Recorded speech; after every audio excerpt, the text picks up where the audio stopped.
As the annual cost of global cybercrime rises by the billions, Steve Weisman and Identity Theft Alert delve into the mind of the identity thieves and provide the 200 million people at risk with the knowledge they need to protect themselves. Steve Weisman, BA and JD, is one of the country's leading experts on scams and identity theft. He's been featured on CBS, ABC, Fox, NPR, PBS, CNN, CNBC, and The Dr. Phil Show. And he's been quoted in numerous publications, including the Boston Globe, Barron's, the New York Times, Money Magazine, the Washington Post, and the Wall Street Journal. He founded the blog www.scamicide.com, where he provides the latest information about scams and identity theft. Mr. Weisman's a weekly commentator on scams and identity theft on WGGB TV in Springfield, Massachusetts, and the nationally syndicated radio and television show Big Biz Show. He's a frequent contributor to the New England Cable News, and he hosts the Boston area radio show A Touch of Gray, syndicated to more than 50 stations nationwide. Aside from his scam and identity theft work, Weisman's a lawyer and a member of the Massachusetts Bar and the Federal Bar. He's been a faculty member at Bentley University since 1998, and he currently serves as a senior lecturer of law, taxation, and financial planning. Weisman's authored 8 books, including The Truth About Avoiding Scams and 50 Ways to Protect Your Identity and Your Credit. Today, we're here to talk about Steve's new book, Identity Theft Alert. Steve, thank you so much for coming to Millionaire Corner. We're excited to have you here. So shopping online is something that I do all the time, more than I should.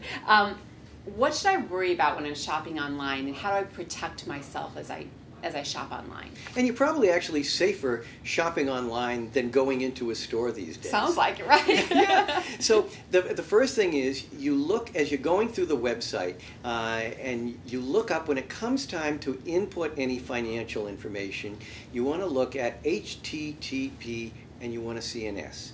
The S is Secure Socket Locator. What it means is your data is being encrypted. If it does not have that S, if it doesn't have often a padlock that often confirms it and shows that it's being encrypted, you can't use it. You just can't do it. If it does, that's a starting point. The other big thing is use a credit card.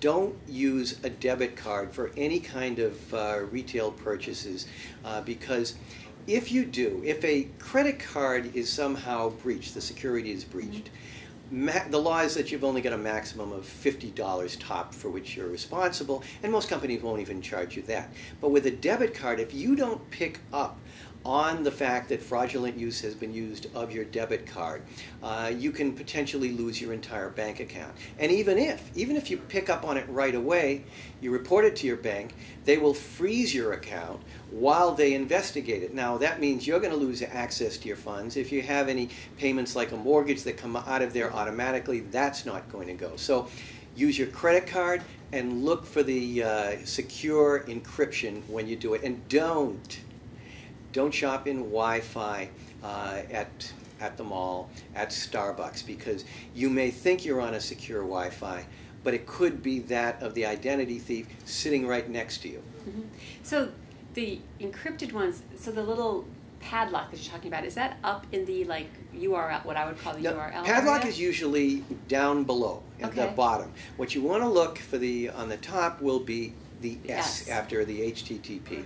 Okay, so when you say don't use your debit card, you're basically saying when I go to the grocery store, I shouldn't use my debit card. Even there, I should use a credit card. Yeah, anywhere. The only place that debit card belongs is at the ATM.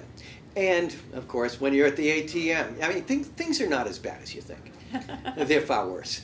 And so when you're at that ATM, feel around and see if it looks like it's been tampered with, because they can have what they call skimmers.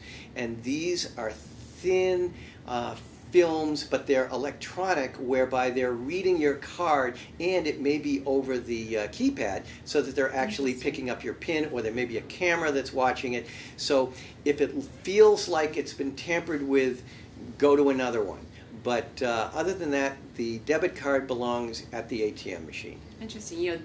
that happened at 4 locations here, and just in my little town here, where they had the skimmers, I guess you call them. It's very common. Another place you will find them will be at gas pumps.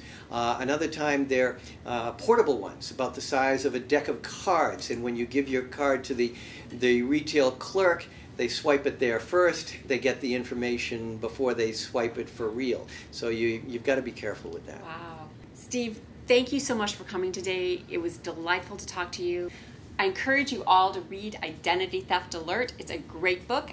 And go to scamicide.com. Thanks for watching.